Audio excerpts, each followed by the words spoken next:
Hello everyone, how's it going? Welcome back to the channel, welcome back to a movie review. You know what we're in for, Spider-Man 3.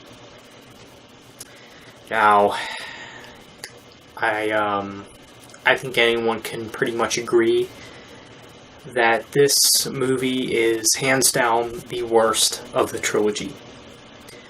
And for multiple reasons. The characters, the villains, and of course the romance scenes, the dance scenes with Peter Parker, of course, but we'll get into all of that.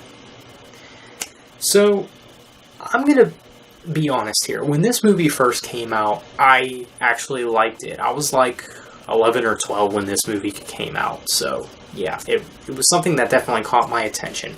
Especially Black Suit Spider-Man. I mean, I was someone who wasn't really familiar with Marvel comics or Spider-Man comics specifically, and I remember seeing advertisements for the black suit in Spider-Man 3 back in the day, and I thought, whoa, what is this suit? It was just something that I was totally unfamiliar with, and I actually thought it was cool, so I wanted to see the movie. And so, of course, I did, and like I said, it was a movie that I very much enjoyed when it first came out. I actually loved the movie a lot when it first came out, but obviously that has changed, as I look at it now, and I think as a lot of people look at it now, they kind of see a lot of flaws with it. And I think if you throw your nostalgia out the window, you can kind of see some flaws here and there, but we'll get into that. But before we do get into the bad things, I do want to talk about the good things about Spider-Man 3. First one is, it has a good sense of continuity. It doesn't feel like it's so disconnected from the first two movies. It actually does feel like a sequel. And that's one thing I can appreciate. It doesn't focus on totally different topics. However, the continuity and the relevance to the first two films, I felt like they took a little too far with Sandman especially, but we'll get into that later. So yeah, continuity is one thing I can say about this movie that I actually think is pretty good. And another thing I can think of that I thought was pretty good to some extent, and the reason I say to some extent is because I know that Sony kind of forced Venom into this movie, and I will say that I'm glad that Venom was in this movie, as crazy as that sounds, because he was honestly one of the best villains in this movie. I thought he was better than Sandman. I think they could have done without Sandman, in my opinion, but yeah, I do like that Venom is in this movie, even though he's only in it towards the end. I mean, if he was in more scenes, I think that would have been cool, but it is kind of interesting to see how, the whole film kind of led up to the birth of Venom, you could say. And that's actually something that I thought was pretty neat, and something that I do like, to be honest. Another thing that I liked about this movie was actually the fight scenes. The fight scenes are actually done very well, I would say. When Spider-Man in his black suit is fighting Sandman, down in the subway tunnels, I thought that was a really cool fight scene. One of the best fight scenes in the movie, without a doubt. And also the final fight was pretty interesting as well with Spider-Man and Venom. Now, if you guys have played the Spider-Man 3 game, the way Venom gets killed off, I thought was a lot better in the game version than in the movie version. I don't know. So if you guys have seen walkthrough for the game or have played the game or whatever, you guys know what I'm talking about. Yeah, I kind of wish they would have went that route. They should have really took notes from the game, but it's whatever. But yeah. That's about it for as far as good things go. But now let's get into the bad things. Now, one of the bad things is, like I said about Sony sort of forcing Venom into this movie. While I do like that Venom is in this movie, this movie just has too many villains, I think. It had Harry Osborn, who was the new Goblin at the time, and Sandman, of course, and then Venom. Now, 3 villains is quite a lot. I believe this is the Spider-Man movie with the most villains. And actually, Harry Osborn, of course, does turn into, a good guy towards the end when he helps Spider-Man during that final fight scene. Definitely a lot of things going on with that, I think, that sort of work, but then again, kind of don't. Too many villains. I believe Sam Raimi originally wanted Mysterio or Vulture to be in this movie. I could be wrong about that. Maybe he was saving that for a future Spider-Man movie. One of the bad things I can think of right off the bat about this movie is the romance. I mean, the romance is out of this world, and it just seems like there's things about this movie that they've done before in previous films. Why is Harry Osborn still involved, between Peter Parker and Mary Jane, like it's still Spider-Man 1, the romance scenes are just out of this world. This movie is basically if Titanic became a superhero movie. Okay?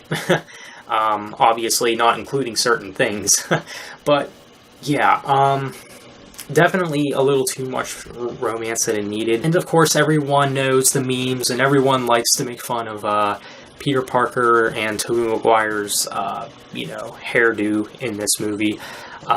Because they call him Emo Peter, Evil Peter, all this and that, because, of course, that's when he gets the black suit, which does make him a little more aggressive, and you can actually see that in, that subway scene when he's fighting Sandman. He's, literally trying to kill him because he found out that he killed his uncle. And that's another thing that I want to get into as well.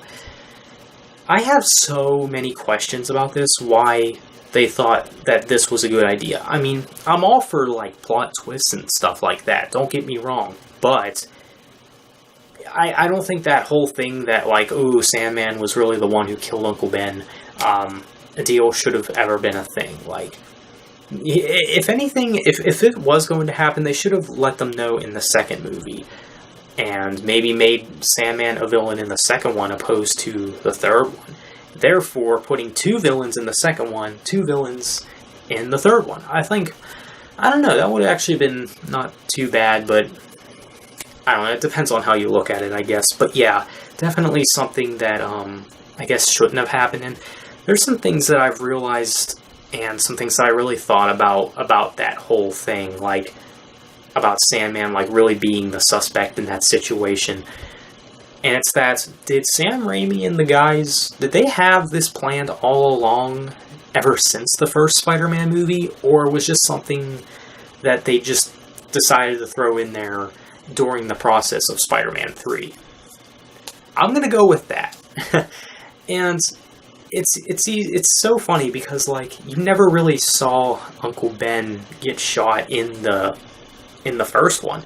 So they probably thought, maybe we can get away with adding a plot twist in there, which obviously a lot of people kind of frown upon. I mean, like I said, I am for plot twists. Plot twists are pretty cool, and in situations like this, but I don't know.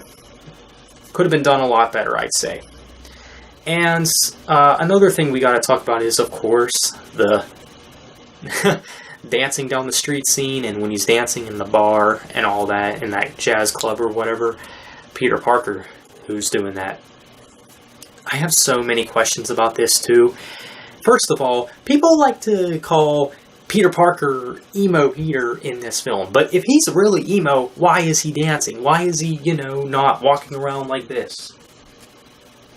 Why isn't he at home just sitting there miserably and, thinking about his life or whatever? Why is he called Emo Peter when he's walking around? Evil. Now, the name Evil Peter, I can see a little bit. I can see that because, he's kind of doing his little evil dance, after, getting Eddie Brock fired from the Daily Bugle, of course. Definitely an atrocious scene. Definitely a scene that is sadly unforgettable. And another thing that I do want to bring up is when Eddie Brock turns into Venom. Now, like I said, I do like this scene. I like the scene where he does, when the symbiote falls on him and he, turns into Venom.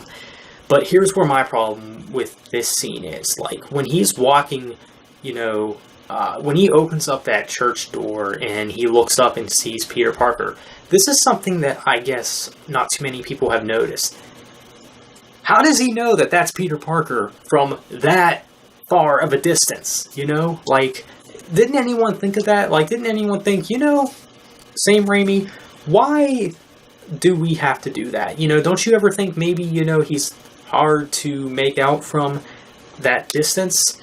I don't know what the deal is with that, but I do understand why they did it, okay? I do understand, because they wanted to make it so that Eddie Brock knew that he was there, but they didn't want Peter Parker to know Eddie Brock was there. So I can understand why. Like, from someone who's a director and a filmmaker myself, I can understand why they do certain things, even though sometimes they don't always make sense. It's just a little thing that I've kind of noticed, and I don't know, maybe he could make them out from a mile away or something, or from the top of the church bell tower or whatever. It's really hard to tell. I mean, I guess that's about it for the complaints. I think overall, this movie is just average. There's things I like about it, but there's things I don't like about it. I do think it's better than the Amazing Spider-Man series, probably. At least the second one. I think the second one is probably the weakest out of all the Spider-Man movies. But yeah. Spider-Man 3, I think, is decent, but it's definitely the worst of the Sam Raimi trilogy. And it's sadly the last Spider-Man movie with Tobey Maguire as Spider-Man. Now, sadly, there was supposed to be a Spider-Man 4 that was supposed to release in 2011, I believe, like some point in like summer of 2011, but it sadly never came to be. And I don't know about you guys, but I would have loved to see Spider-Man 4 happen. But I think Spider-Man 3 kind of did feel like an ending to a story. I know that there's people that said that they wish Harry Osborn would have been the villain in Spider-Man 3, and that would have made a lot of sense. I would have been totally cool with that.